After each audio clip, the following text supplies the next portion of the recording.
Welcome everyone.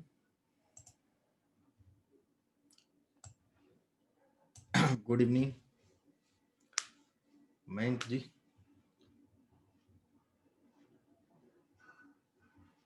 And today we are going to start a chapter Inferential Analysis. Okay, that is a branch of one analysis. So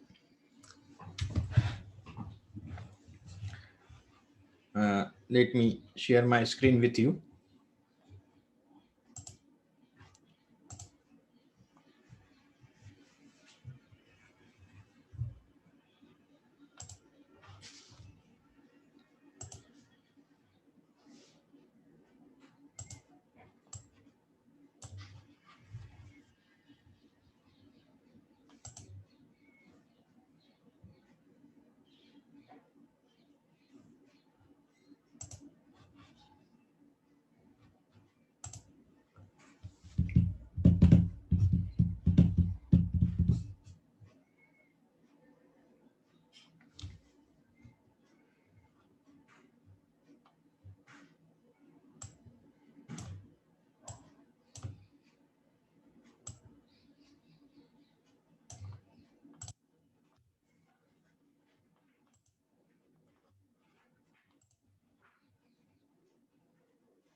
Am I audible to all?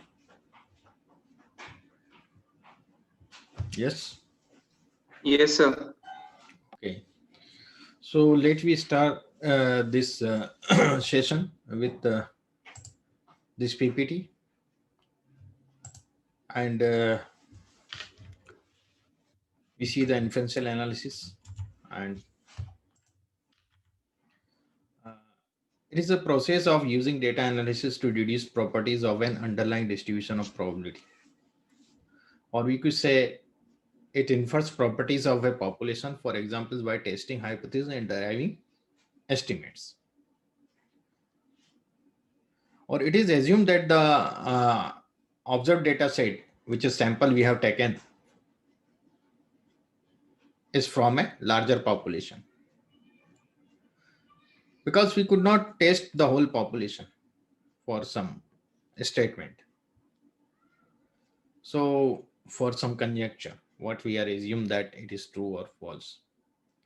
So we use some sample, a small sample, and then we decide whether, or we assume that it is from that large population. So as per the sample results, we think it apply on the whole population. Okay. Inferential statistics can be contrasted with descriptive statistics. Descriptive statistics is solely concerned with the properties of the observed data, and it does not rest on the assumption that the data come from the larger population. Or we assume that the data came from the larger population. That is the assumption here first. In machine learning means the predictive analysis, the term inference is sometimes used instead of mean. Make a prediction by evaluating an already trained model. Okay. In this context, we deduce the properties of models is referred to as training of or learning, we say, rather than inference. Okay. And using a model for prediction is referred to as inference and instead of prediction. So see, we could see the predictive inference also later on in the next workshop.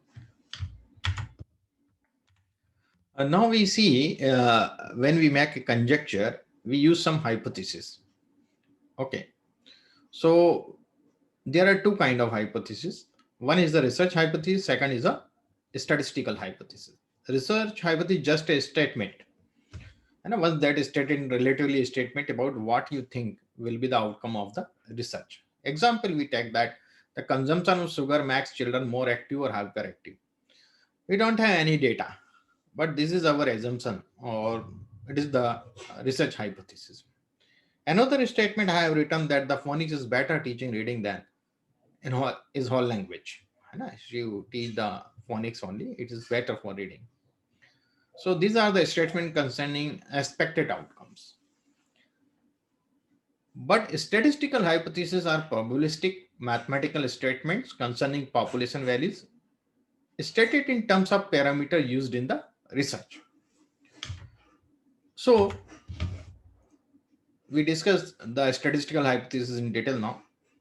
A conjecture about a population parameter, or in other words, a statement about an unknown population parameter. This conjecture may or may not be true. Conjecture means you are assuming something,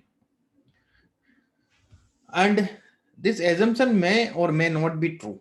Nobody said that my conjecture, my hypothesis, null hypothesis is true, and my null hypothesis is false.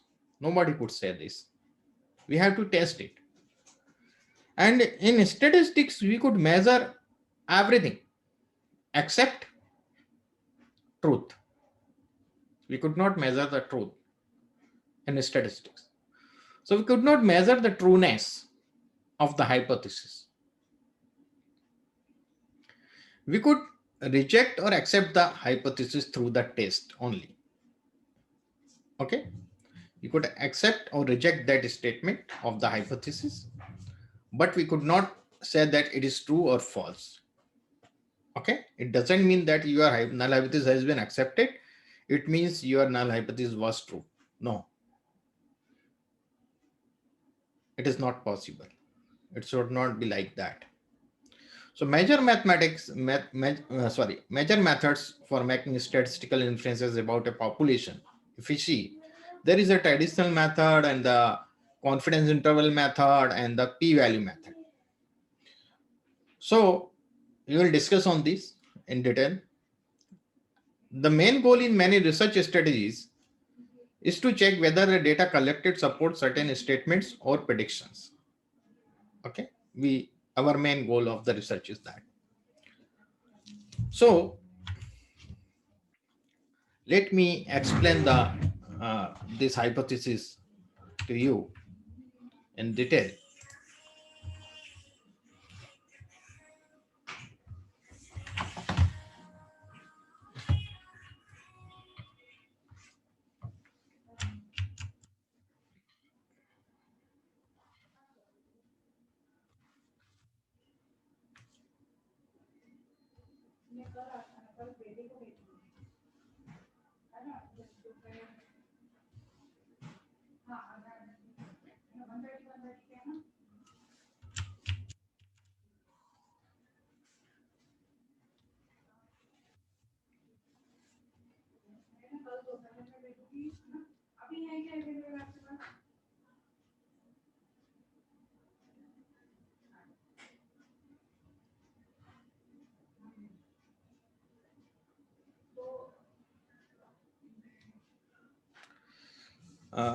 This is our curve, normal.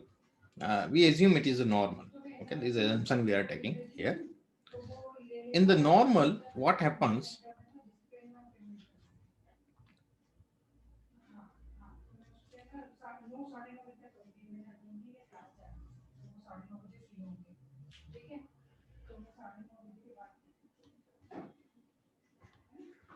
Okay, so it represents the probability. Okay, and this is our x scale. Whatever the data you have in the age, so this is the age of the person, we could say that. Okay, so this is our scale, x scale. Suppose you have age, so age would be written here 18 and whatever, or suppose the average age, the mean age would be at the center, or suppose the mean age is here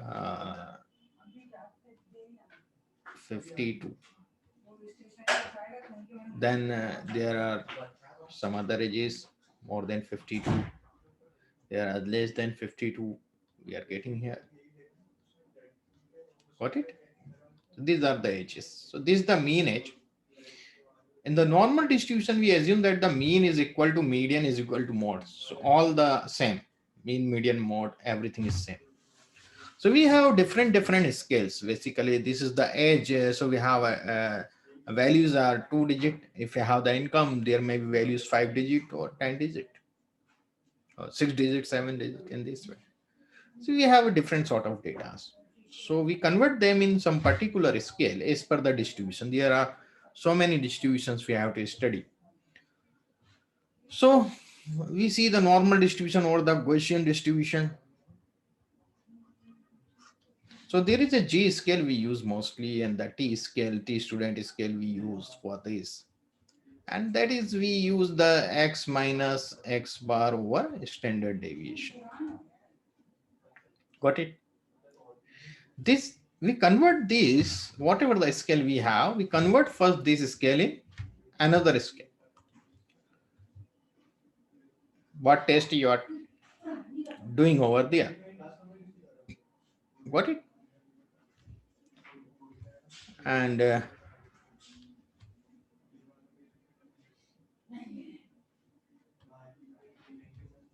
so suppose this is our G scale.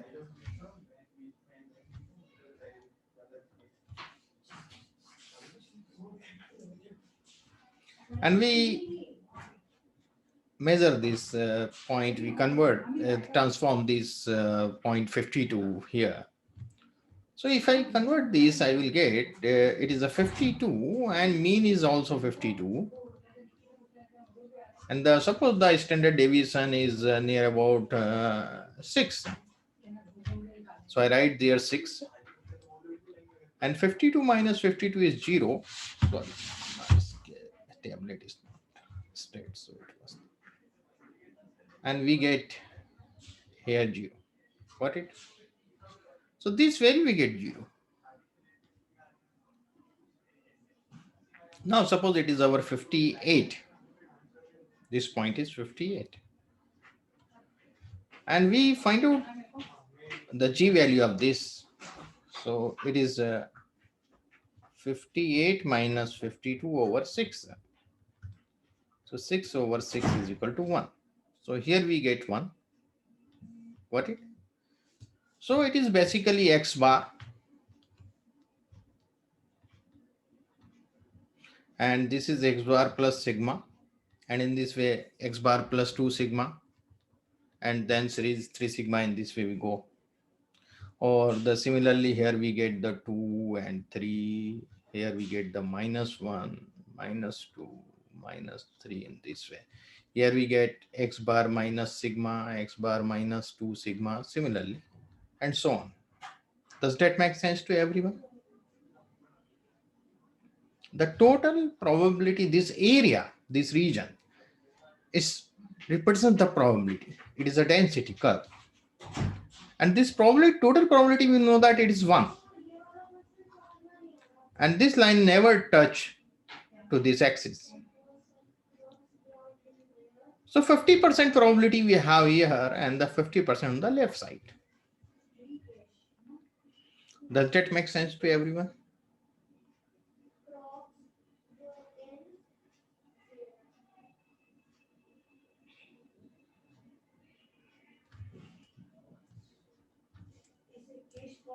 Yes, sir.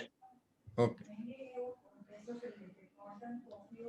So we use different techniques. Okay. I just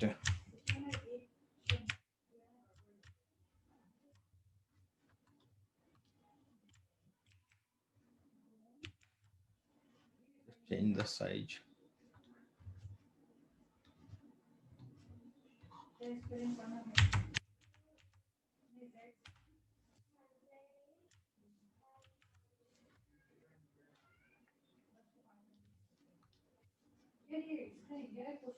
Now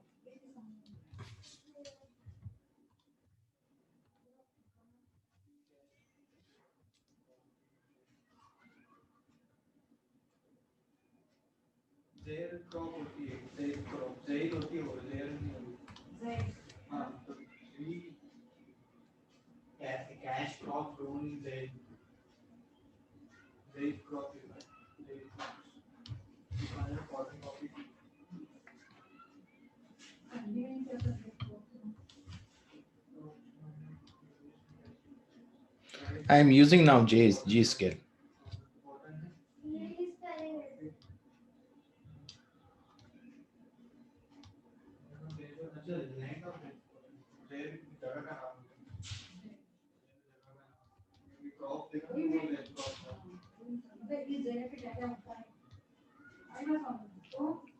And this is my second method. First method is a traditional method, which they use some constant over there and they calculate it, which we want to use here. And that is not too much scientific. So we use the confidence interval method.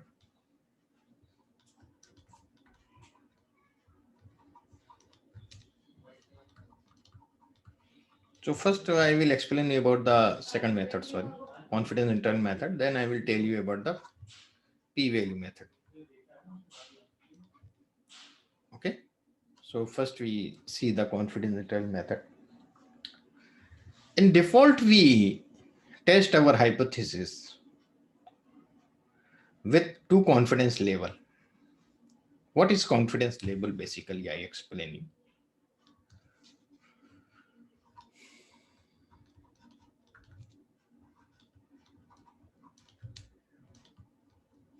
Confidence level. So what is confidence level? This is the confidence level that your null hypothesis is true. This is your confidence. In default, we have two confidence level. One is 95% and 7 is 99%. These two we take in the default. In the most probably we take the 95% in default. Okay. This is your confidence level that your hypothesis is true.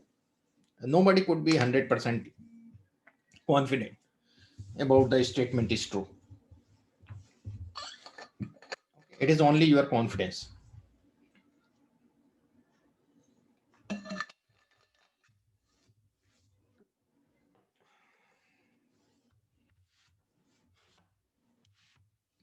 And there is another thing that is called a level of significance.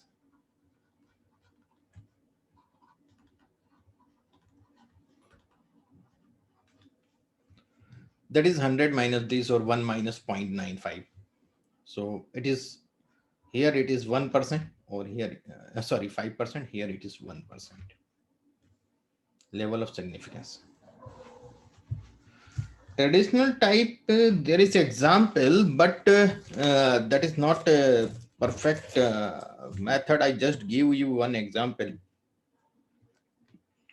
I give one example with some other extent, how they use the coefficient.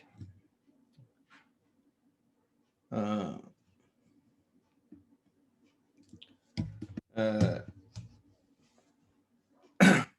I went to a fabrication workshop. Okay. And I need a ring for a round ring for the tank cover. Okay. So I just went to them and I asked them, please you make a ring of this radius. I have given them the radius. I have given them the radius near about, it was 9 inches. And they asked me, what is the dia? They don't know what is radius. They doesn't have any idea about the radius. Because they are not well educated. The fabricators, they are just 2 or 3rd standard passed and they go in the shop and start the working. Use the hammering and these all things in the fabricators. So, and I just tell them dia is 19 inches.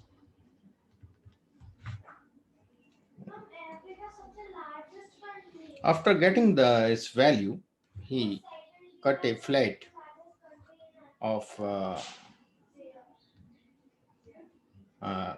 something like some measurement and cut it and round it and give it to me. Sir, take this.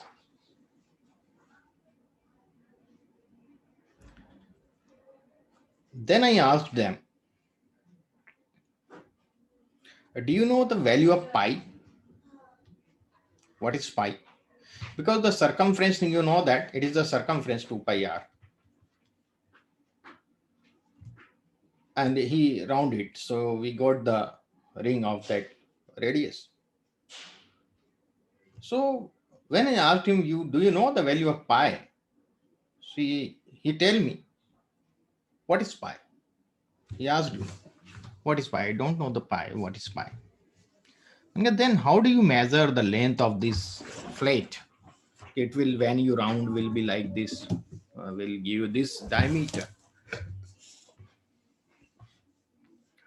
So he told me, sir, you have given me the dia, means diameter, and I just multiply it more than 3 times, little more than 3 times. So we know that they have some coefficients like this. They know the coefficient, but they don't know why it is. They multiplied it in their mind and they got the value. So this sort of coefficients in hypothesis they also use. It is generally used by the fruit vendors. And in the fruit big mandis, you see there are people purchase a lot of truck of the vegetables or the fruits. What they do, they just check 2 or 3 buckets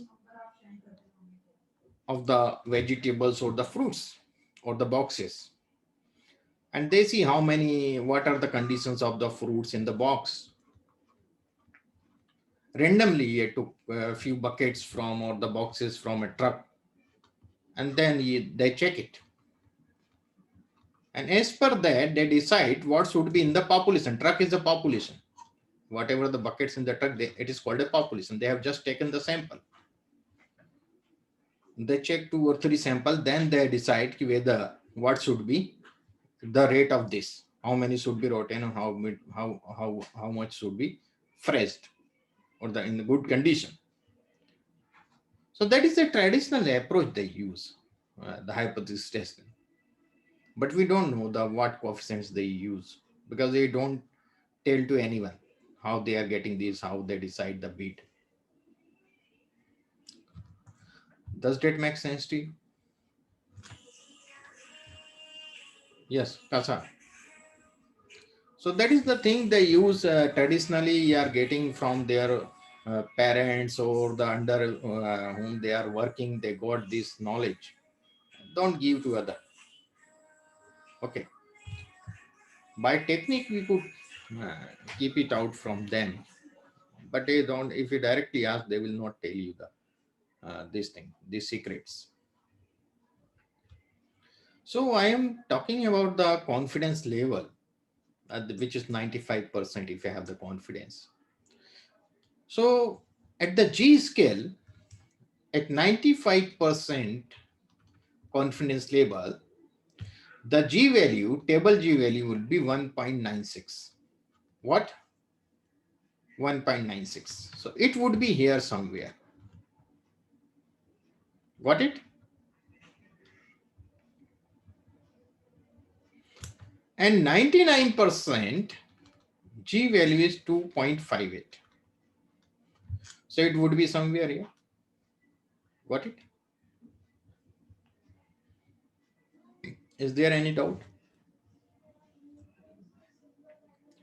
And when you do the test, for testing, we have a formula that if you have the one sample, then X bar minus mu is the population parameter, population mean, and standard error is the formula. By this, you get this G value of test. If this G value your calculated G value, I write this GC, calculated G value, is greater than 1.96. It means at 5% your null hypothesis has been rejected.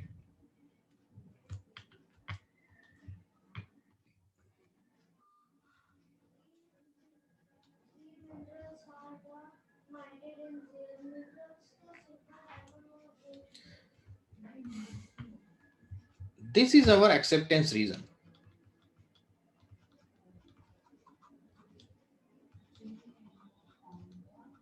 Or this is our this, if the value lies between this and it would be accepted, or if it is beyond this, then it is rejected. So your null hypothesis has been rejected. Null hypothesis we denoted by H0, or it has been rejected. If your calculated G value is greater than 1.96, so it has been rejected at 95%. Does that make sense to everyone?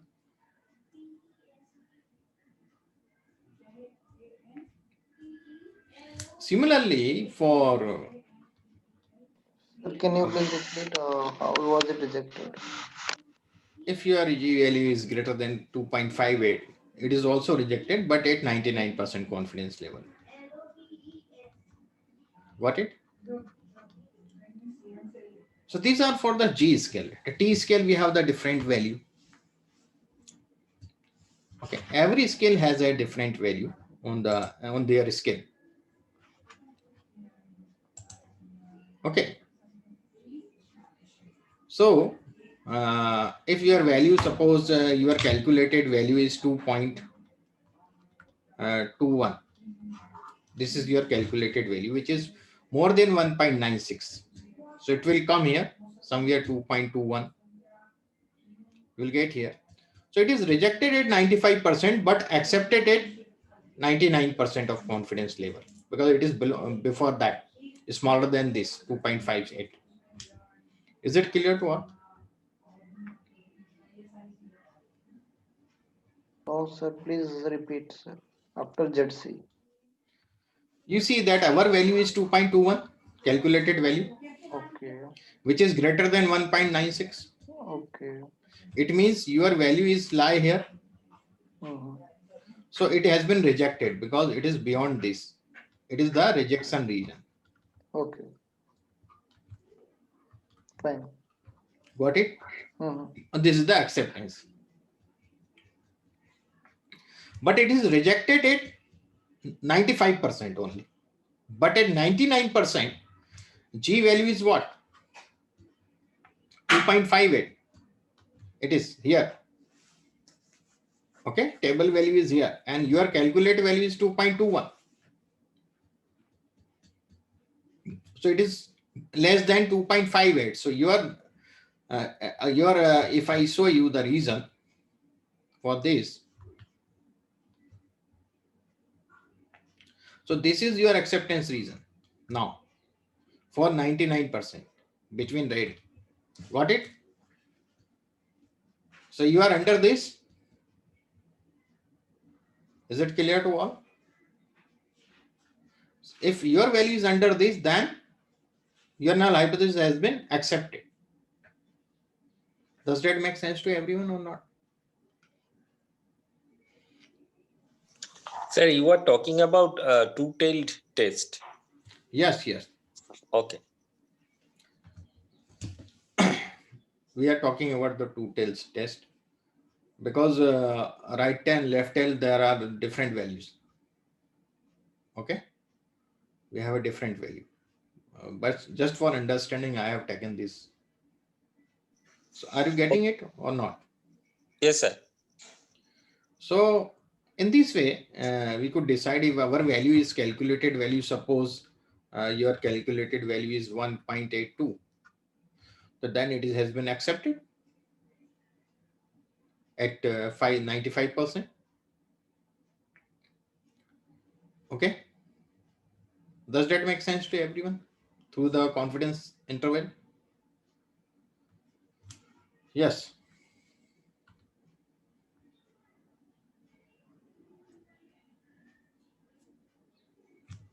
Okay. So this method we have to, whenever we conduct any test, then we require some table to see our this value, what would be the, and then we decide it. Okay, and we should memorize the values, critical points. There is third method, that is p-value method. It is universal for all scale. So I explain you this also.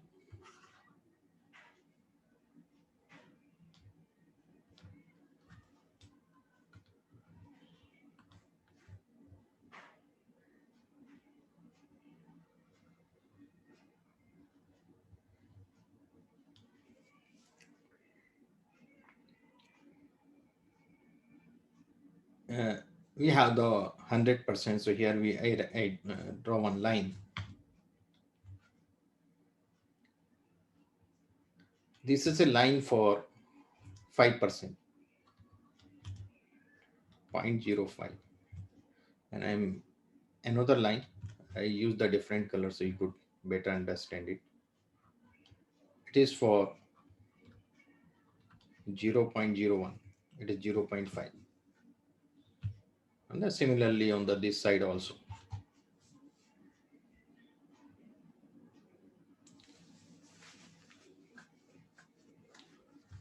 If your p-value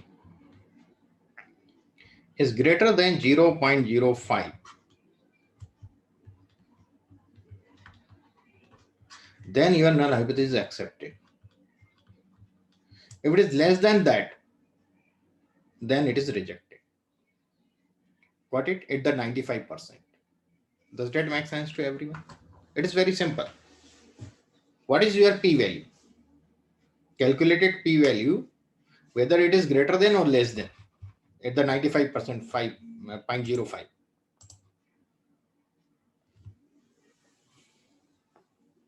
No, that is not for all. For the parametric test, we take the assumption for the normality. For non-parametric, there is no requirement. Okay. So here the p-value is the simplest way. Sir, non-parametric is a distribution free. Yes, it is distribution free. There is no assumption about the distribution, whether it is skewed or the symmetric. Okay. If you don't know the nature of distribution, then you could apply the non-parametric test.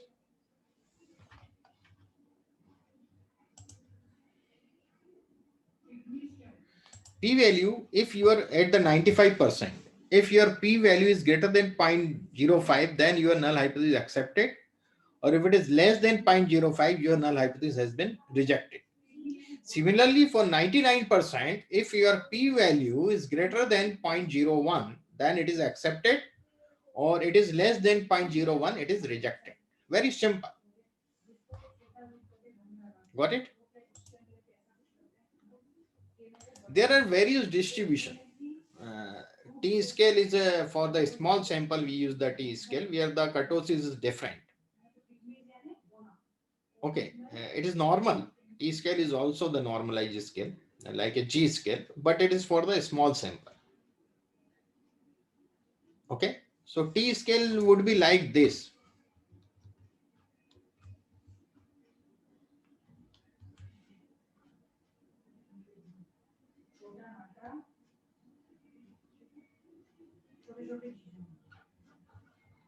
Got it?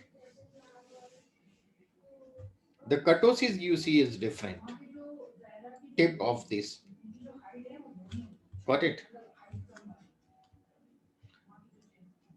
That is for a small sample. But in programming language, in the t-test, they have said some algorithm which convert automatically it into a this sort of shape if your sample size is greater than 30. 30 observations if you have, you use the t-test in the manual process up to 30 observations, or maybe sometimes 50 observation also. But now in the programming languages or the SPSS, you mostly use the t-test instead of g-test. And a g-test is for the large sample. But nowadays, everywhere they use the t-test only, whether your sample size is 200, 500, whatever. What it? Because here we apply the p-value method. And in the programming language only, they have changed the algorithm there. If the sample size increases, automatically the algorithm change. Okay. So we use the, instead of g-test, we use the t-test everywhere. So now you got what does it mean by the p-value? How we consider p-value is very simple thing. It is applicable to all scale. Okay. There is no need to the table of scale. Got it? Yes.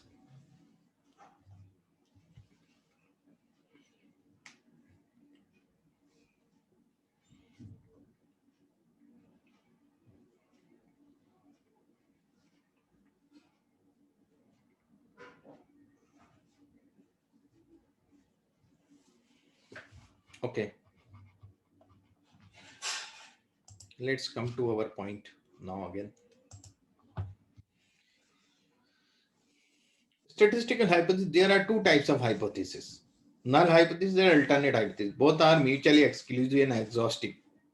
Null hypotheses are denoted by H0, while the alternate hypothesis is denoted by H1 or HA.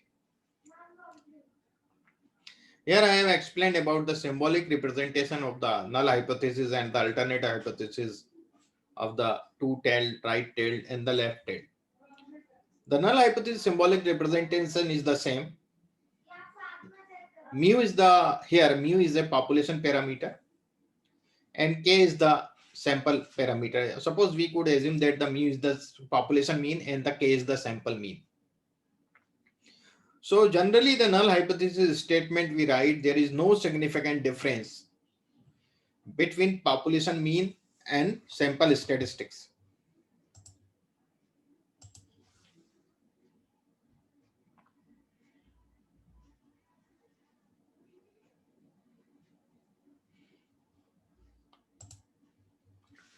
So our statement is what? There is no significant difference between population mean and sample statistics. Population parameters are population mean is called the parameter and the sample mean is called the statistics. Okay, this is the difference between. And for the right tail and the left tail, we will write the same thing. Null hypothesis would be same. And there is no significant difference in population and sample mean. There is no significant difference in population and sample mean. But alternate hypothesis, if we see for the two-tailed test, so there is a mu is not equal to K. There is no significant difference. Sorry, it is just opposite of that null hypothesis. There is significant difference in the population mean and sample statistics. Sample mean, we could say that. There is significant difference. Mu is not equal to K. It means they are different. They are not equal. So there is significant difference. For the right tail hypothesis, we write that the population mean is greater than the sample mean in the alternate hypothesis. Similarly, for the left tail test, we write the population mean is smaller than the sample mean. Does that make sense to everyone?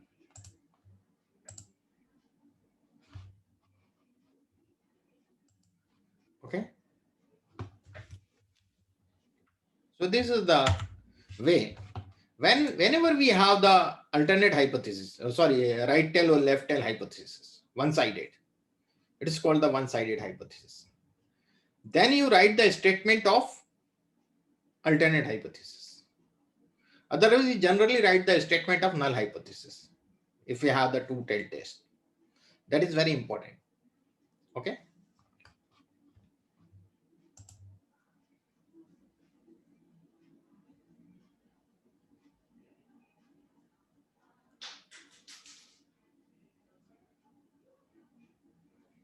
Okay.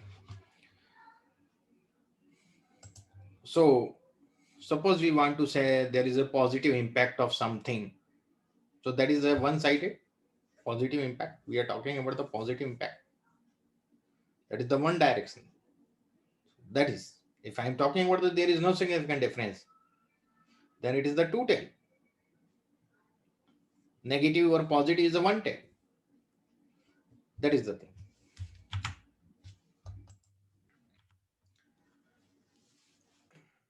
Null and alternate hypothesis I have explained you earlier. We see the types of errors when we test the hypothesis. We know that nobody could say their hypothesis 200% confidently or false. But here we assume that our null hypothesis is true. We assume it. That is not correct. But for this moment, you assume that for a while, our null hypothesis is true. And we test it.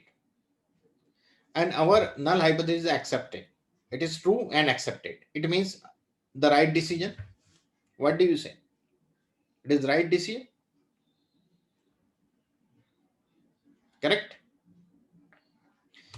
If I say our null hypothesis is true and it is rejected, then it is a wrong decision. My hypothesis is true and it is being rejected by the test. So it is some sort of error. It is called the type 1 error or the alpha error. Got it? Suppose your null hypothesis is false and it has been rejected or accepted. Sorry, it has been accepted instead of false. In spite of false, it has been accepted. It is also a wrong decision. It is a type 2 error. It is a beta error. And your null hypothesis is false and rejected, then it is a correct decision. It is the right decision. Because your hypothesis was false and it has been rejected. Is it clear to all? Here alpha is nothing, it is the level of significance. At the 95% it is 5, or we could say the 0.05. Okay.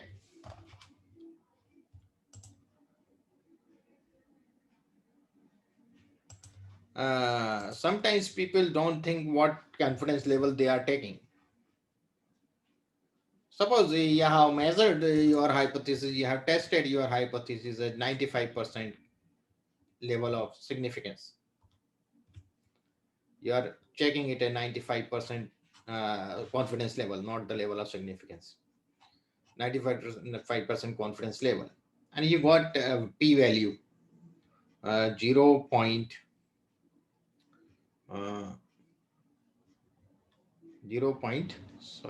0.042. This is, and this value is less than 0.05. It means your null hypothesis has been rejected. Null hypothesis rejected. And then you decided, why should not I convert this 99%? You reduce this alpha level from 0.052, you reduce this 0.01.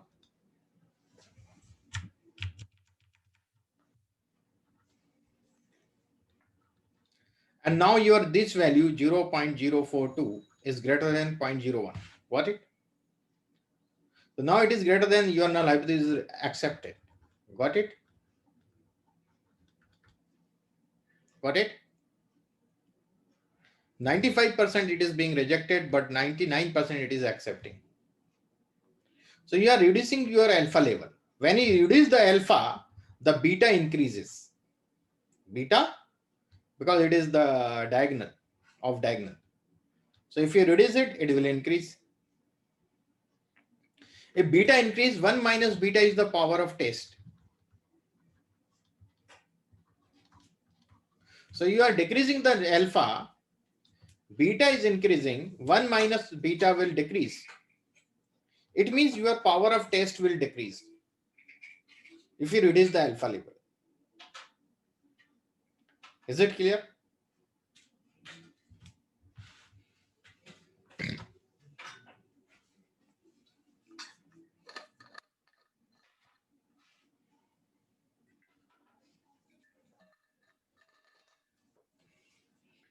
Does that make sense to everyone?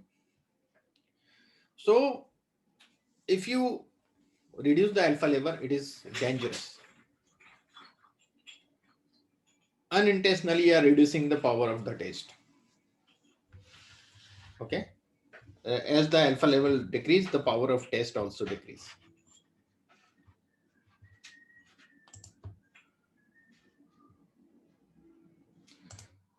Every test has, we test the power when we develop the test. Whoever developed the test, it tests the power.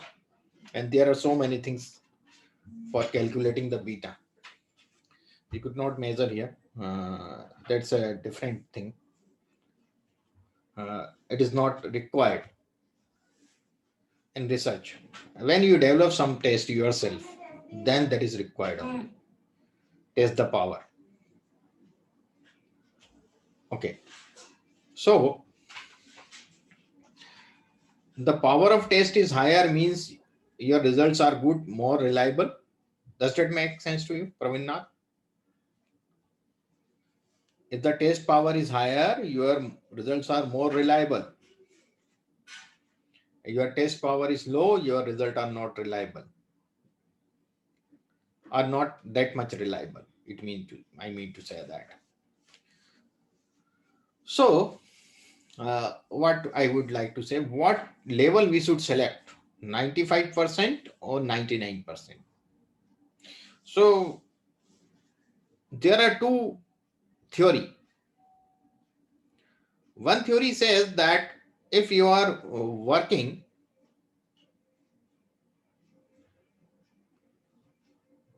I am coming to that point. One theory says that if you are working with some behavioral science like psychology, politics, social science, like this,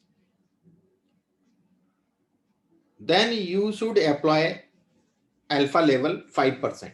Means 95% you have to use the confidence level. Got it? If you are working on a pure science like chemistry and physics, then you could reduce your alpha level to 1%. Got it?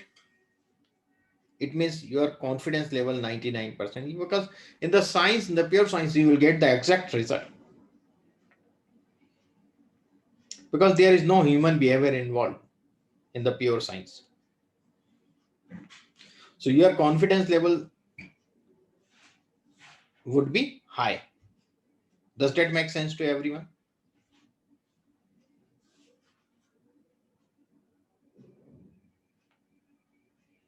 Health field, there are two criteria.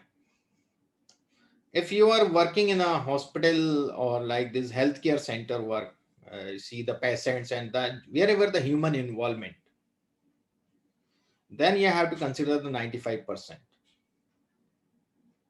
If you are working in a laboratory and you are doing the culture and these all things, then you will require 99%. Got it? In the health field. Yes. Kasa, got it?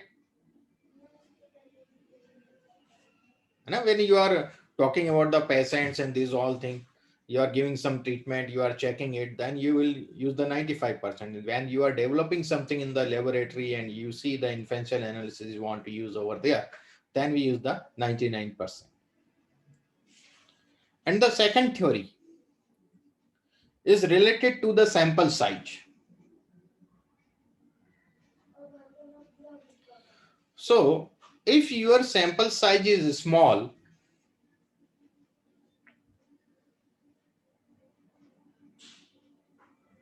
your confidence level should be high when you are making any statement. If you have a small sample size, confidence level should be high. Got it?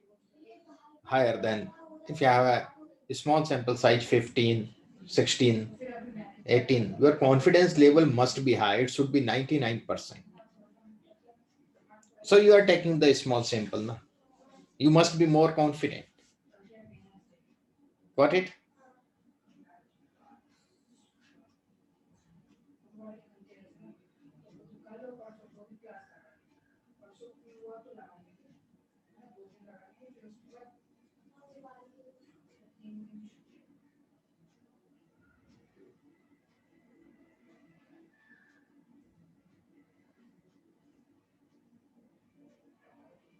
So this is thinking that your confidence level should higher if you are getting a small sample. Then you do the practice. Otherwise, as the sample size increases, the power increases. That is right. Power of test increases. If you have a good number of sample size, then it is better. But when we work with a small sample, the test power decreases and it will give us the adverse result. Okay, so sample size is very important. And sometimes we get the adverse results, so we use the, instead of 95%, we use the 99%. We increase our confidence. Got it? The test power decreases. We know that. If you are going shifting to alpha, low side, then the power test will decrease. Okay? Does that make sense to everyone?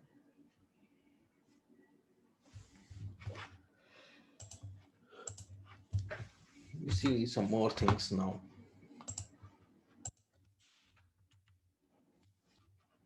Move this up. Here I explain few things. The probabilities of that. Alpha is the probability of making a type 1 error, and it's called the level of significance, or the alpha level. Alpha is the probability that you will reject the null hypothesis when it is true. No? So that is the probability at the, if your value is less than 0.05, you reject it, as I explained you. 1 minus alpha is called the confidence level of confidence. And beta is the probability of making a type 2 error, and 1 minus beta is known as the power of test. The power of test is the ability of a statistical test to detect true effects when they exist. Thus, the power is the probability that you will reject the null hypothesis when it is false. It is the power. You reject the null hypothesis when it is false. This is the power of the probability. So the probability that you will detect true differences when they exist. Okay. So researchers can select the alpha level they wish to use. Common alpha levels are 0.05 and 0.01. In spite of that, you could use some other also.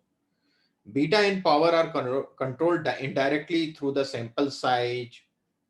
If the sample size is higher, then the power of test would be higher. The alpha, the beta level would be better. Alpha level, strength of treatment, effect size, and the amount of variability. So these all we consider directly or indirectly when we measure the beta. So these are all control that thing. Here I say that if you alpha is too large, you will commit too many type 1 error. You have rejection region increases if you are taking alpha 10 or 20 or 30. So the rejection region will increase and you could commit type 1 error. If you take alpha too small, you will not have enough power to detect two effects, then they exist. So because the alpha you take the too small, then the beta will increase, and 1 minus beta will decrease, means the power of test will decrease. Abuse of statistical tests. There are some deficiencies. Statistical inference is not valid for all sets of data. Okay. So we could not apply all sets of data, this thing. Behavior of searching for significance. Behavior of searching for significance means while selecting the alpha level. That is very important. Selecting of alpha level. Kitchen sink research is not good. Don't overlook non-significance also. Okay, means the acceptance region is very important. Meaning of statistical significance means it doesn't mean that the effect is large and important or meaningful. It doesn't mean that. It doesn't mean that unlikely to occur by chance alone. It only means that the results are reliable and likely to be repeatable when you get the result. Only the fourth one is correct here. Okay. P value I have explained you. And this the one tail, two tail is not required in the P value. I explained you 0.01 and 0.05 less than, greater than. And we have some normality test. Basically, we use the Shapiro-Wilk test for the normality of the data. Okay. By the skewness, we could also judge it.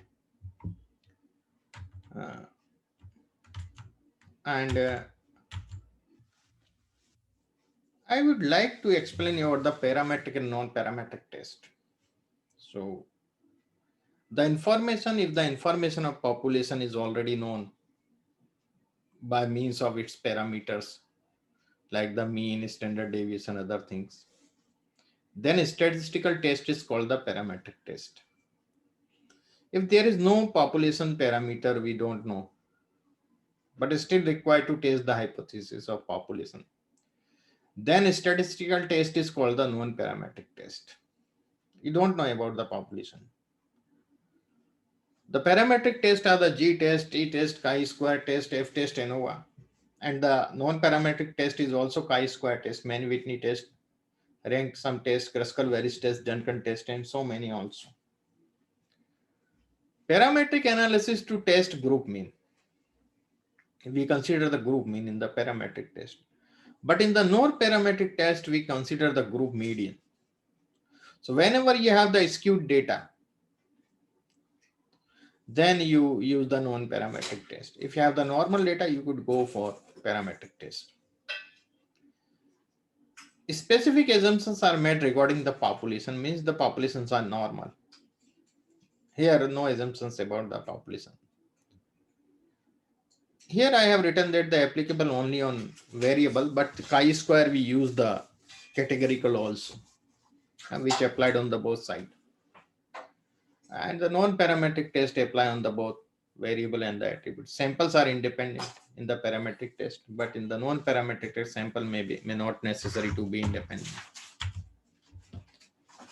Assumed normal distribution, as I explained you, handles interval data and the ratio data, parametric test.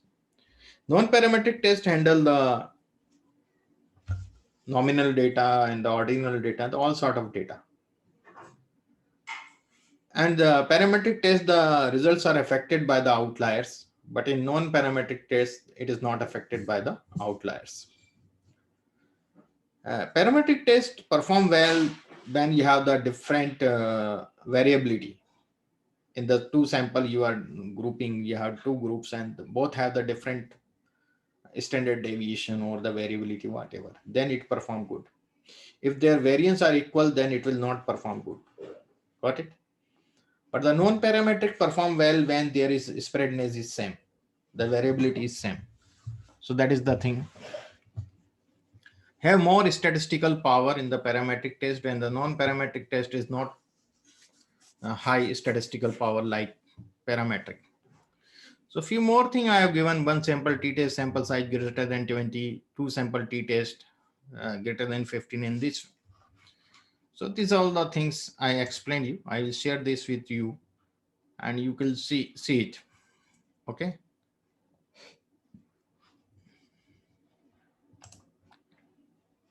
And one more thing.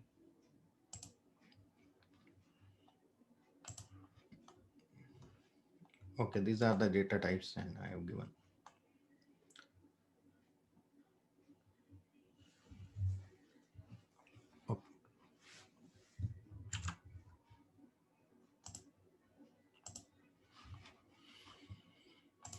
I just a moment. I just share this screen. I'm just coming in 5 minutes, and you read this whole paragraph up to now. Then I will explain it.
Okay, so I think you have read it, the Likert type versus Likert skills. So we have the Likert scale, Likert type scale, the ordinal scale. We know that ordinal data, we know that not a scale. Ordinal data is the 5, 0.3, 0.4, 0.6, 0.7 point ordinal data. We have the strongly disagree, not certain, agree, strongly agree, in this sort of data. So I explain you with this. You see, these are the items we are getting the response in the 5-point Likert type scale, and we are getting the values like this.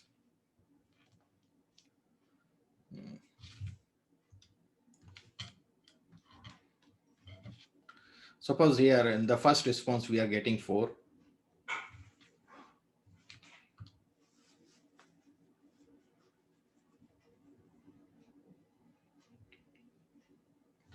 I will explain it, you will understand that thing. And here we are getting 3, here we are getting 5, here we are again getting 4. Similarly, for the second respondent, give us 3, 2, 4, 2. Third response is 1, 3, 1, 2. 1, 1, 1, 2. 3, 1, 4, 5. In this way, we are getting this response. And 4, 4, 3, 3. We are getting this. Suppose we are calculating in this way, the item 1 and item 2, we are comparing on this. And we are performing some test for that item 1 is significant. There is no significant difference in the item 1 and item 2. Then it is a Likert type scale, and it is a ordinal data. And here we use the median as a group mean. Group statistics measure central tendency, and we apply the non-parametric test. Okay. For the Kindle tau B or C non-parametric test chi-square mean in this way. Sometimes we have few questions which belongs to some factor, some category. So suppose these four questions belongs to some particular factor F1. And then we find out the score of this. We scoring it. We have two ways to score it. One is to find out the sum and second is to find out the mean. So mostly we prefer to find out the mean. And when you find out the mean of this, so it is 16 divided by 4. We are getting the 4 here. I changed the color so it could better understand. It is the 4.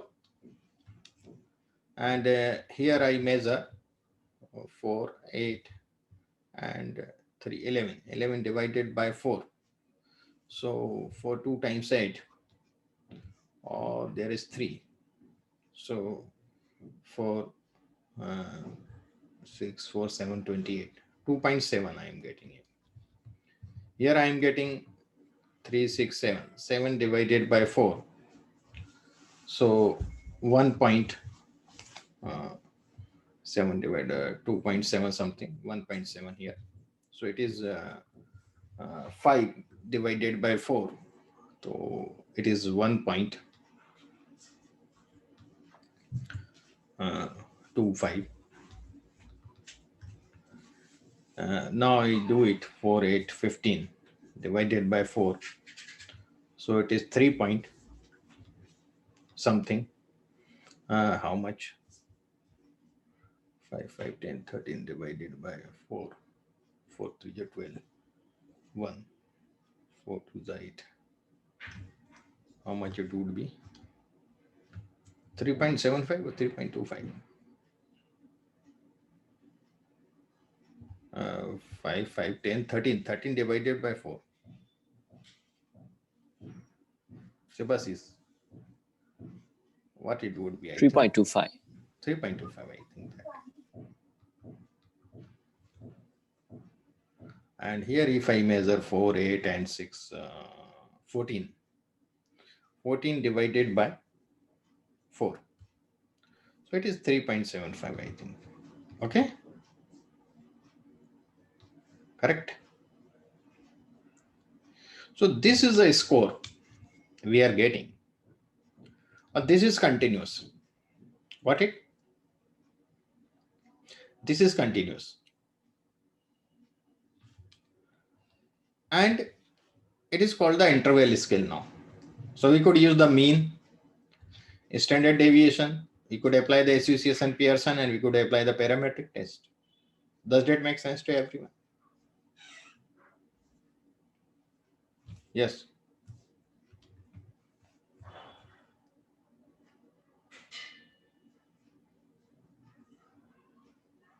Subhasis, you got it?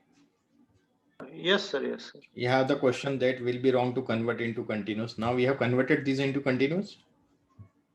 So in this way, when we take the score, either it may be 2 question only, it may be 5 question, it may be 4 questions score. I know. So we could convert them in a score, and then it will treat it as a interval scale. Okay. Now the one thing more important here, in the traditional method, if I had to say 4 is what? It is for if I want to create a histogram or bar plot for these values, where does it belong? 2.7 belong to strongly disagree or disagree. Suppose I have a 5-point scale. Strongly disagree, not certain, and agree, and strongly agree. So this is the 1, 2, 3, 4, and 5. These are the values I have put here. Okay. But here, if I'm getting 4, whether it is agree or strongly agree, 2.7 would be disagree or not certain. What it? Which does it belong? 1.7 will belong to strongly disagree or disagree. Is it clear to you? So what we do, the traditional method that was unscientific totally, they have explained that the value from 0.01 to 1 is strongly disagree. So you know that our smallest value is 1, the largest value is 5. So what mean we will get through this range? Can we get the mean below 1? Can you get the mean below 1? Yes. No, sir. We will get the mean between 1 and 5. Okay. So this was totally unscientific. What it? The many of the research paper, people use this criteria for bifurcating this thing. But there is one method, range max method we use. It is not, the name is not given up to now. They use this technique. I have given this name, range max method. To determine the minimum and the maximum length of 5, if you have the any point of scale, I am talking here the 5 point, the process would be same. And you have to find out the range, 5 minus 1. If you have the 7-point scale, 7 minus 1. What it? Okay. So you get this range. And then this range you divide by the maximum number. Maximum is the 5, highest maximum value is 5. So 4 divided by 5, you are getting some proportion, some ratio over there in point. So this 0.8 you will add on 1. So you will get 1 to 1.8, and then again add 0.8. So here you will get 1.8 to 2.4, no, 2.6. Got it? Look at here. Getting it? Then again at 0.80, you will get 3.40. Again at 0.80, you will get 4.2. Again at you will get the 5. Does that make sense to you? You could write here 0 also, don't worry. But we have taken in this way. Is it clear to all? Now see, there is common interval between 1 and 1.8, between 1.81 and 2.6. The same interval you are getting there. Getting?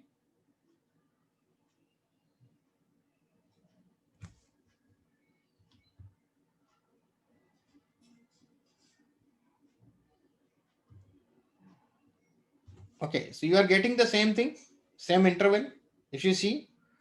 So suppose we have a value 4. 4 will lie here between 3.41 to 4.20. Got it? So this would be here agree. And the second value 2.7. 2.7 will lie here, not certain. And third value is 1.7 will lie here in the first, strongly disagree. 1.25 will lie here. Disagree. 3.25 will lie here. Not certain. And 3.75 will lie here. Agree. Got it? Any confusion here?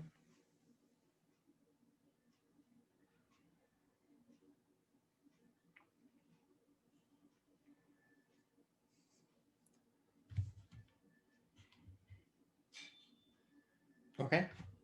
So this is the accumulative we are getting. Suppose this is a fact. These questions, all questions belong to the factor food or the mess in a school. And this is related to the vegetable are good or not. Are you satisfied with the vegetable? Are you satisfied with the chapatis? Are you satisfied with the service or the cleanliness? And so this factor in overall, the students are satisfied or not. Got it? So we get, we convert this in and we say the highest what we are getting. Does that make sense to everyone? You could say this many students are agree, this many are not certain, these are clear. Sir, what is association, Pearson star, and dispersion standard deviation? Sometimes we use chi-square and this sort of so then we use that thing, the Pearson. We sometimes use the correlation. We want to know the correlation test. So then you could use the Pearson test. We have the three Kindle. We also use the specimen rank correlation. We also apply. Okay. Okay. So Kindle we apply for the non-parametric data. Okay. Mhm. And the Pearson we apply for the continuous data, numeric. Okay. Is it clear to all? Where we have to Yes. use this sort of scale, Likert type scale. It is very important because most of the people are confused with this. Okay. Sir, Yes. can we compute dimension index? If we collect several response on a particular question, one give suppose 3, one gives 1, someone gives 5. Then for judging or for assessing the quality, assessing the information that we have gathered, can we follow the UNDP method of dimension index computation? There is That- one question only, na? Yeah. And then you will follow that. This is not for the one question. This is for many summation of all questions. We have the many questions in one factor. We do the factor analysis. The pre-factor and the post-factor are there. No, some questions are related to mass activity, some related to sports activity, some related to academics. Yeah. We directly could not ask anything about. So we put some, we divide in the question. We ask the question, and Yes, then we see their satisfaction in the mass and the different area, curriculum activities. Okay, sir. Okay. That is the.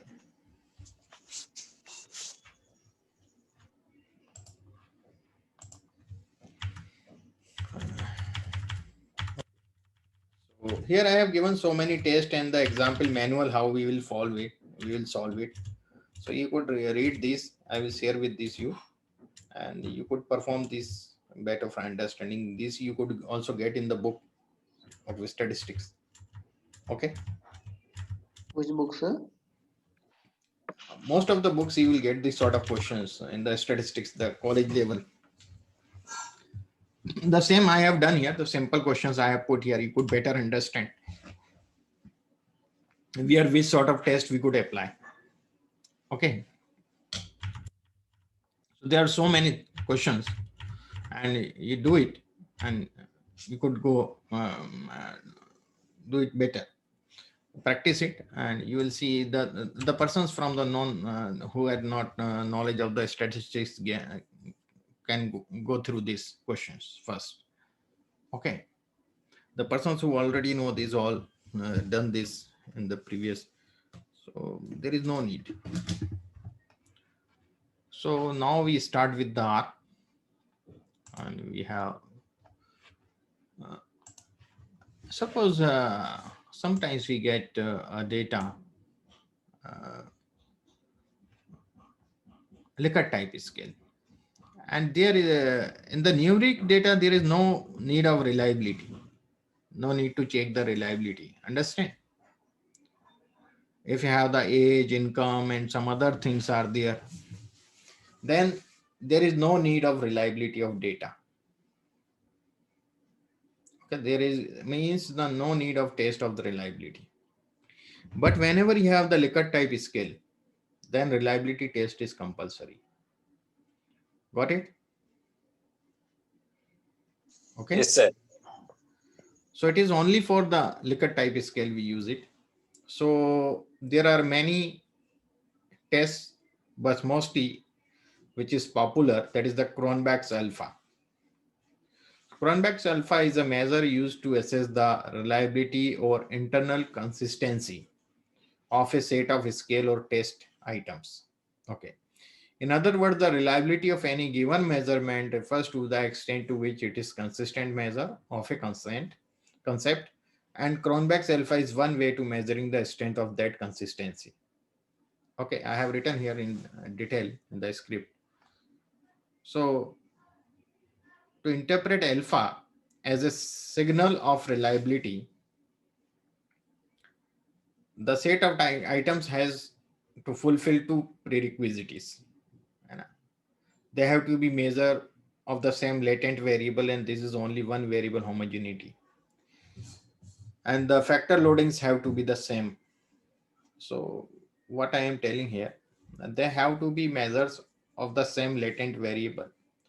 Means if you have a different scales, why you are conducting a test with a 5 scale, 5-point scale, another is the 4-point scale. So you measure the separate reliability. First thing. Second thing, if you have a pre and post, both sort of response. So check the reliability of pre separate and the post separate. Got it? Understand? So, Yes. and if you have a 5-point Likert scale, but of different purpose you have taken, one for the importance scale, one for the agreeness, strongly disagree, and second for the importance. So measure separately the reliability of both sort of, whether they are 5-point, both are the 5-point, but having the same, having the different alternatives. No? 5 alternatives are different. Okay. So take the separate test.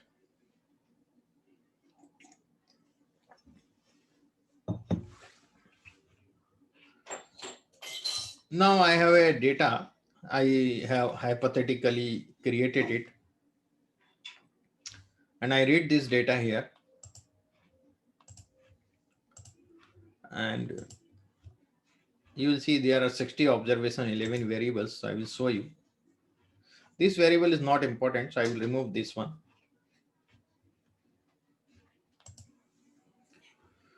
So I'm removing it, and I will show you the structure again. So you see there are 60 observation, 10 variables. There's a 5-point Likert scale, just like strongly disagree type. And one method, I could use the library UMX. Okay. And you try this yourself, but better method to use the library Cypher. Okay. So we import this library, and I will check the alpha of MD1. MD1 is my dataset name, where all the questions are Likert type, and I check it. You see there is one warning, and we read it. The some items are negatively correlated with the total scale and the probability should be reversed. So we have to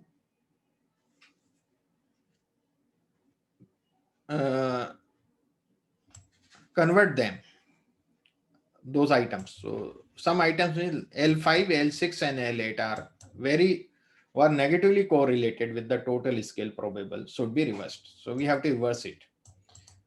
Item number 5, 6, and 8. Okay. Here we are getting that raw alpha, which is the 0.57. It should be your point more than 0.6. 0.6 or more than 0.6, your reliability. Some says 0.7, but there are some research paper then where we could, I have seen that it is applicable for 0.6 reliability, then it is good. Alpha. So our alpha is less than 0.57. So now I will reverse those questions. I will show you how to reverse it. So you have to just put down the check dot key is equal to true. So it will reverse those questions. You see here it is mentioned. Automatically at that, when it is measuring it, it will reverse those three questions and check it the reliability again. So I check it now. You see the warning has changed now. Some items were negatively correlated with total scale and were automatically reversed. This is indicated by the negative sign of the variable name. So you will see which item we have.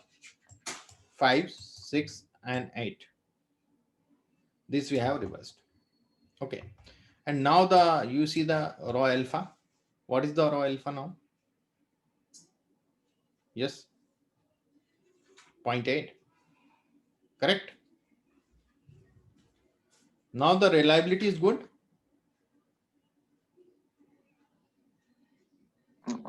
At what value it's reliable? Yes. You know that all are reliable now. In the previous case, you see only this, and this.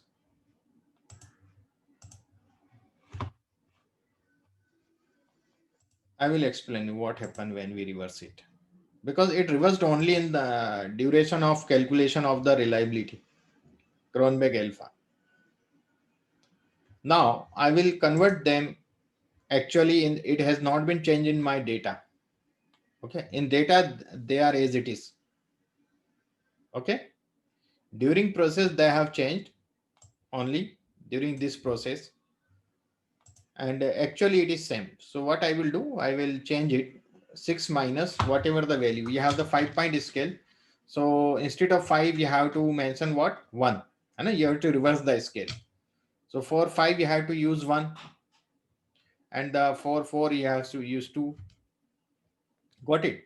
I write in this way, it would be better. We have the 1, 2, 3, 4, and 5. Instead of 1, you have to write 5, 4, 3, 2, 1. We have to, it is called the reverse. Got it?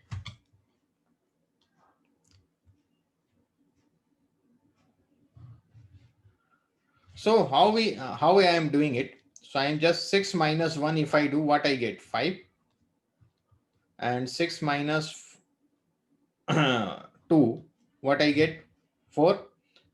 6 minus 3, I get 3. And 6 minus 4, I get 2. And 6 minus 1, I get 1. Oh, sorry, 5. 6 minus 5, sorry. 6 minus 5, I will get 1. Sir, Yes. if in the pre-testing data, if we test the reliability, then those values are the negative. Yes. Then for the final data collection, our tool is modify and convert into the positive to negative. It can be done or not, sir? We have converted them in the positive. You know that here we are converting it. In the final data collection, sir, statement is also convert into positive to negative or negative to positive, vice versa. It is possible? No. Statement will not change. Not, sir. Yeah. Okay.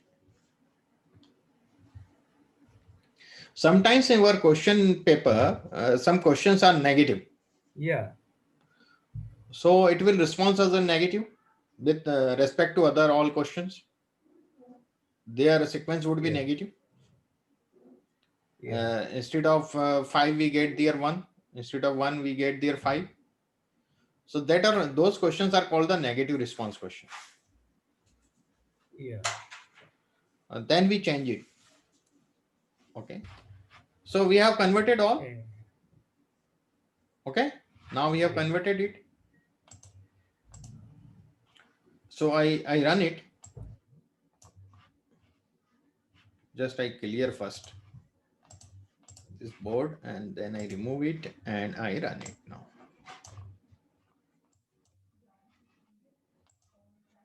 I have run it. So the questions have been changed now. Now we see the factor analysis. What is factor analysis? So I will explain you. Factor analysis is often referred to as the data reduction. And we reduce the data. As we have seen the Likert type scale, 4 scale mean we have got there in the mass. I explained you in the PPT. The same process is here. It may be pre-facto or maybe post-facto. So it is the factor analysis for the post-facto. Factor analysis is a correlational method used to find the describe the underlying factor driving data values for a large set of values. And factor analysis identifies correlation between among variables to bind them into the one underlying factor driving their values. So first we are using the run a PCA to determine the number of factors. PCA, principal component analysis.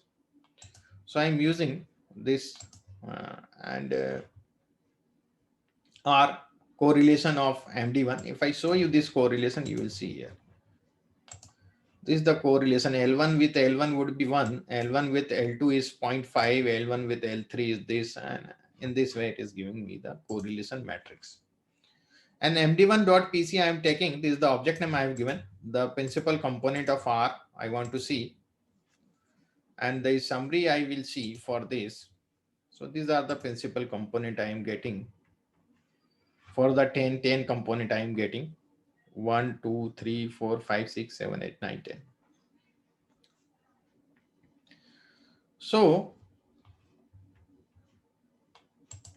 here I will take the 8 factors. Why I am getting the 8 factors? Look at this.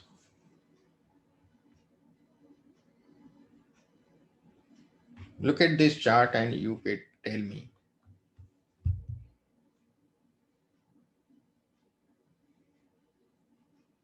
Why I have taken only 8. I have not taken 9 or 7. Why?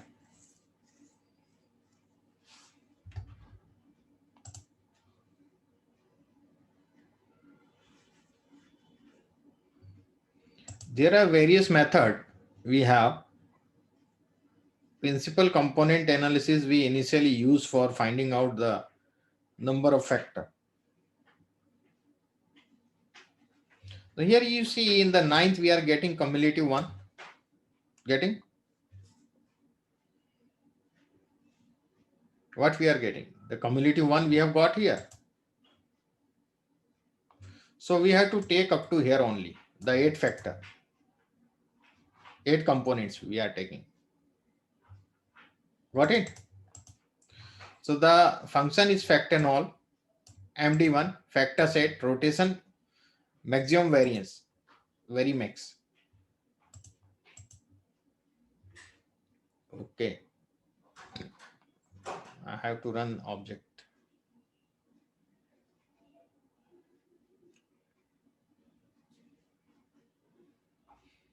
So here see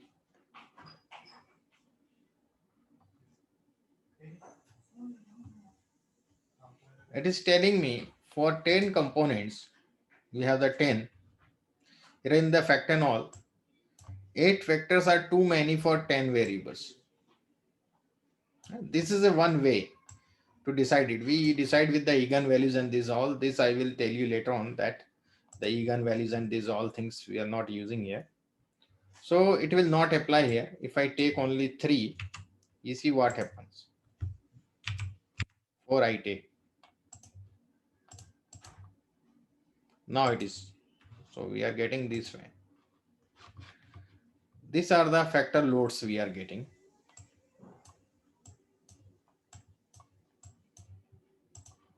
Okay. So we are not getting the factor loads for all. Here we are not getting, here there is no load. So that is not a hypothetical data. So it is not providing like that. Okay. So how how we see which question will go to which factor. So there are factor 1, factor 2, factor 3, factor 4. I will tell you. In the first, you see which one has highest value. First question, L1. This one is highest. So L1 will go to first factor. L2 will also go to first factor. L3 will go to first factor. L4 will go to first factor. Got it? L5 you see here, it will go to third factor. L6 which belongs to second factor. L7 fourth factor. L8 second factor. L9 first factor. L10 first factor. Got it?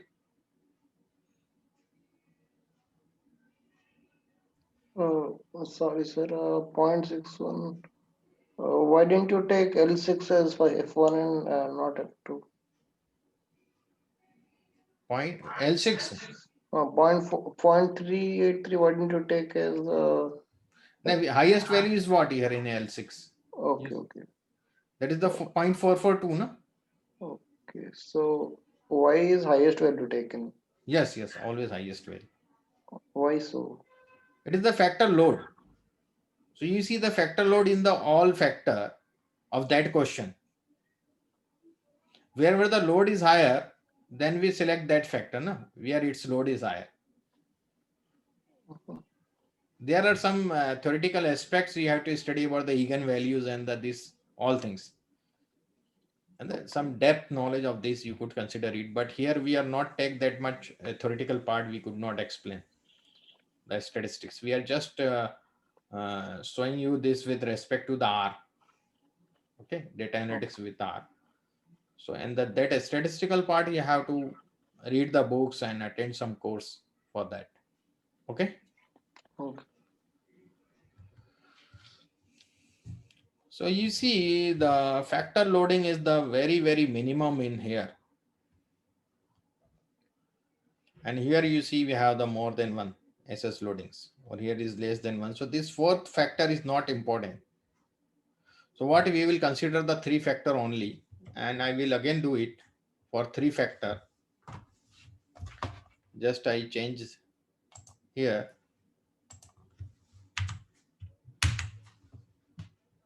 And I run it.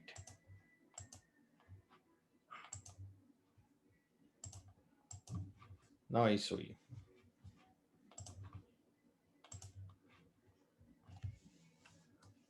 Now we have three factors. Got it?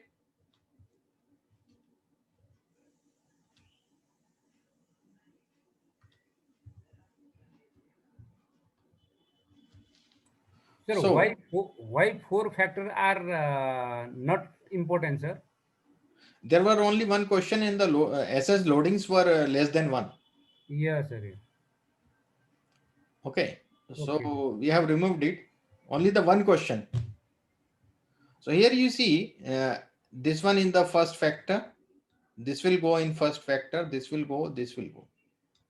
This will in the second factor. This in the second factor. This in the third factor. Second factor. First factor. First factor. Got it? Here also we are getting, but we see the factor loading is again here less than that. It is the hypothetical data, so we are not getting the proper measurement over here. Okay, I just feed the value in the Excel sheet and we have taken that. Okay, I have just prepared on this R itself. I have taken the sample 1 to 500 times and this way. It is necessary the sum of loading is greater than 1, sir, always? No. There are some other measure also. We have to. A test hypothesis that the three factors are sufficient. The chi-square estimate is 25, 18 degree of freedom. P value is 0.115. So three factors are sufficient here. Yes. It is telling that. And I just see the previous one, what it is giving us response. The fourth sector, it is also saying that the chi-square value is the 0.58. Test of these 4 factors are sufficient. The chi-square statistics, the freedom p values. No. 0.528, 0.115, correct. And the previous, it has not given us anything. Okay. So we'll not go in deep in the factor analysis this time. I just explained you how to check it.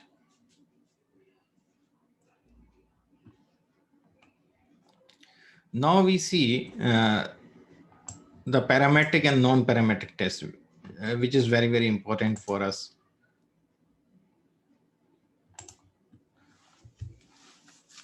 Model is a predictive model is a different thing. Then that would be in the R3, predictive analysis modeling. Okay. Now we see here one data set. I have the wine quality white, and I run this, and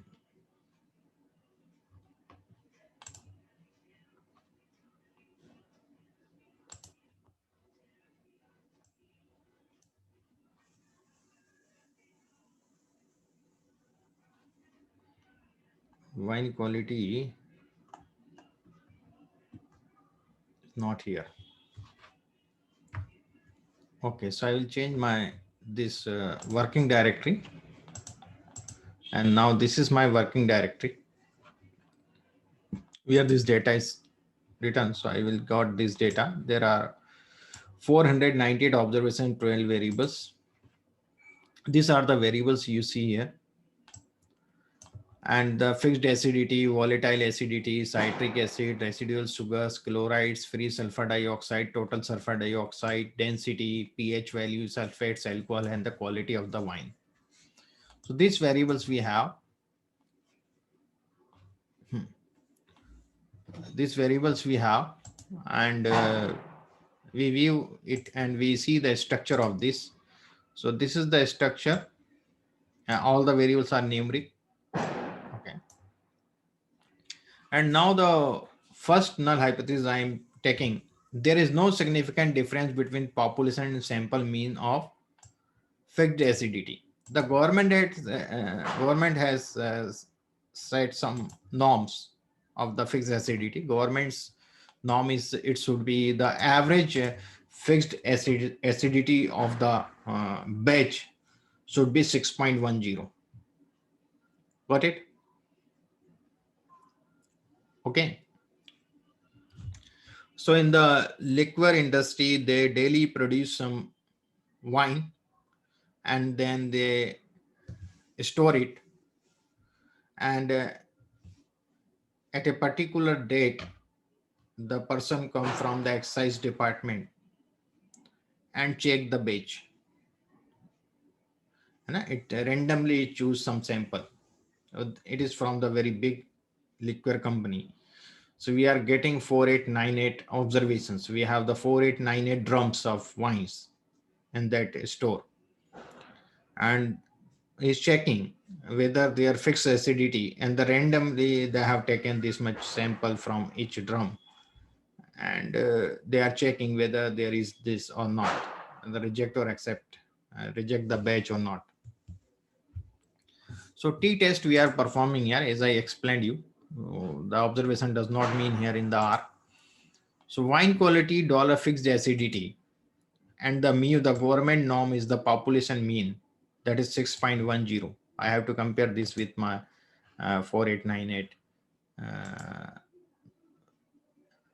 that fixed acidity. I run it. So you see it here. One sample t-test. Data is wine quality fixed acidity. T value is 62.598. It is the T scale value. Degree of freedom is n minus 1. So n is 4898 minus 1, 4897. So it is correct. P value is very small. E represent to 10. So it is basically like this. If you see, it would be like this: 2.2 into 10 to the power minus 16. It means 2.2 into 10 to the power 16. If you write the 16 times 16 zeros here, so you will get very negligible value. So it is p value is less than 0.01, 0.05 both. So this interval is given for the 95%.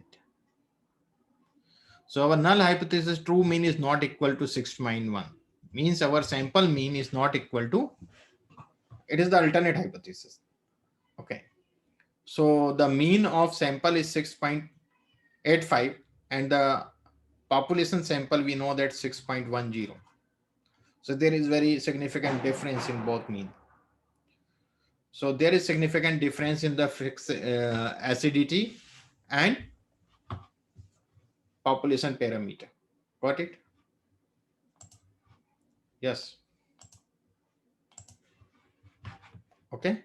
So our null hypothesis has been rejected because the p value is less than 0.01 or the 0.5. It is at the 95%. So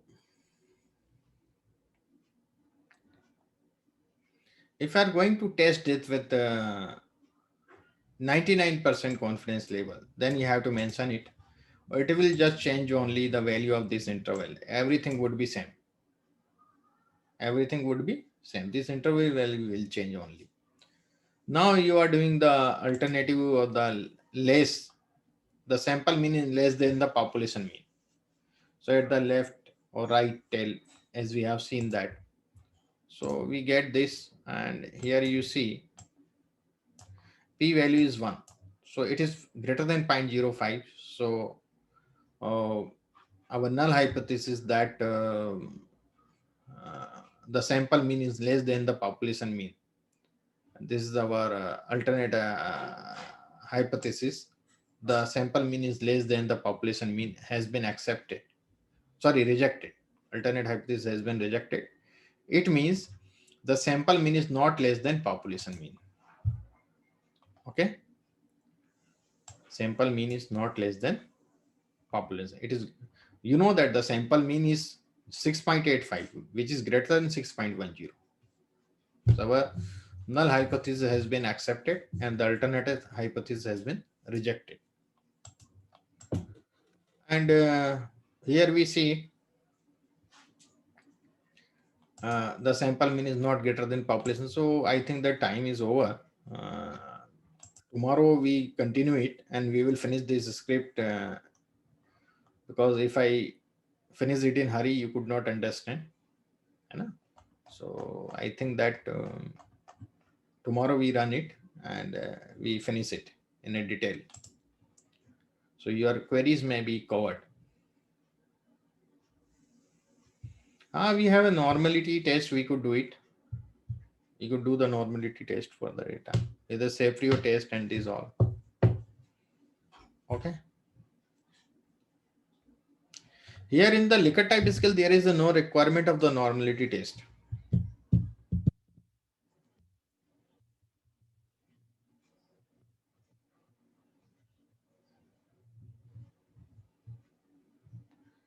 Yes, we will do that. We will do that. Don't worry, Kasan. Okay. So we wind up for today, I think. And tomorrow we go in detail. Don't worry. We'll go in detail. And I will explain some more thing about the test because there are so many tests we have to perform with various hypotheses. Okay. So we thank you everyone. Okay, sir. Okay. Thank you, sir. Okay. Thank you.